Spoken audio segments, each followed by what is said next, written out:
हरे कृष्णा। आप सभी को पर्वतनी एकादशी की हार्दिक शुभकामनाएं। आज सुनिए पर्वतनी एकादशी की कथा। एक बार धर्मराज युधिष्ठिर ने भगवान श्री कृष्ण से कहा, हे प्रभु, भादों की शुक्ल पक्ष की एकादशी का क्या नाम है तथा उसके व्रत का क्या विधि विधान है? उस एकादशी के उपवास को करने से किस फल की प्राप्ति होती है? हे कृष्ण, कृपा करके यह सब समक्ष कीजिए। श्री कृष्ण ने कहा, हे धर्मराज, भाद्रपद माह के शुक्ल पक्ष की एकादशी को जयंती एकादशी भी कहते हैं। इस एकादशी की कथा सुनने मात्र से ही सभी पापों का शमन हो जाता है और मनुष्य स्वर्ग का अधिकारी बन जाता है।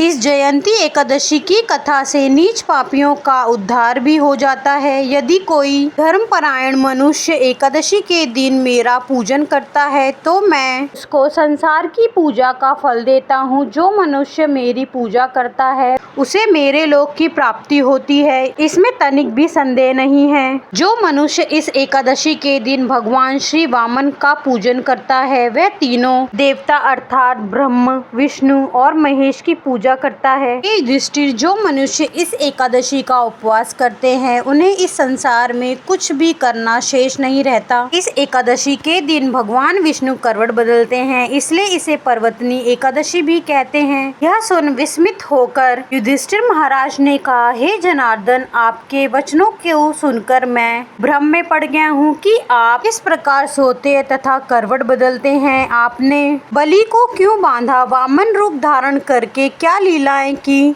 चातुर्मास व्रत का विधान क्या है तथा आपके शयन करने पर मनुष्य का क्या कर्तव्य है? कृपा कर सब आप विस्तार पूर्वक कहिए। भगवान श्री कृष्ण ने कहा, हे कुंती पुत्र, अब तुम समस्त पापों का शमन करने वाली इस कथा का ध्यान पूर्वक श्रवण करो। त्रेता युग में बलि नाम का एक असुर था। वह अत्यंत भक्त, दानी और सत्यवादी और ब्राह्मणों की सेवा करने वाला था। वह सदा यज्ञ तप आदि किया करता था। अपनी इसी भक्ति के प्रभाव से वह स्वर्ग में देवेंद्र के स्थान पर राज करने लगा। देवराज इंद्र तथा अन्य देवता इस बात को सहन नहीं कर सके और भगवान श्री हरि के पास जाकर प्रार्थना करने लगे। अंत में भगवान श्री हरि ने वामन रूप धारण किया और यशस्वी ब्राह्मण बालक के रूप में राजा बलि पर विजय प्राप्त की। यह सुनकर युधिष्ठिर महाराज ने कहा, हे लीलापति, आपने वामन रूप धारण करके उस बलि को किस प्रकार जीता? कृपा करके यह सब विस्तार पूर्वक बतलाइए।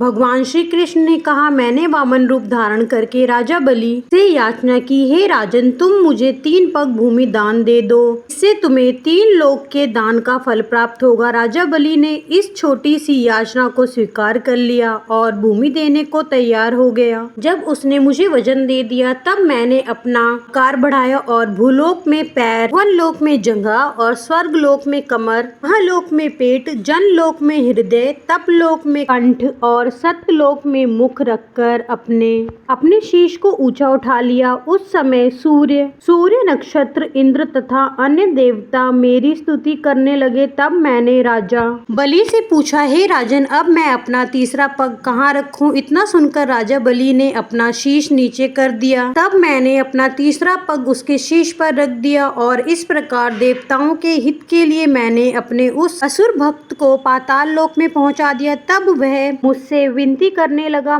तब मैंने उससे कहा कि हे बलि, मैं सदैव तुम्हारे साथ रहूंगा। भादो माह के शुक्ल पक्ष की पर्वतनी नामक एकादशी के दिन मेरी एक प्रतिमा राजा बलि के पास रहती है और एक क्षीर सागर में शेषनाग पर शयन करती है। इस एकादशी को विष्णु भगवान सोते हुए करवट बदलते हैं। इस दिन त्रिलोकीनाथ श्री विष्णु भगवान की पूजा की जाती है। इसमें चावल और दही सहित चांदी का दान दिया जाता है। इस दिन रात्रि को जागरण करना चाहिए। इस प्रकार उपवास करने से मनुष्य सभी पापों से मुक्त होकर स्वर्ग लोक को जाता है। जो मनुष्य पापों को नष्ट करने वाली इस एकादशी व्रत की कथा सुनते हैं उन्हें अश्वमेघ यज्ञ के फल की प्राप्ति होती है। कथा का सार, दान करने के उपरांत मनुष्य को अभिमान नहीं करना चाहिए। राजा बलि ने अभिमान किया और पाताल लोक को चला गया। इससे बात का भी ज्ञान होता है कि अति हर कार्य की बुरी होती है। यह थी आज की कथा। अगर कथा अच्छी लगी हो तो कमेंट बॉक्स में हर हर महादेव और हरे कृष्णा जरूर लिखें और हमारे चैनल संस्कारी बेटी को अवश्य सब्सक्राइब करें ताकि ऐसी जुड़ी जानकारी आपको समय पे मिल सके। ओम नमः शिवाय। हरे कृष्णा।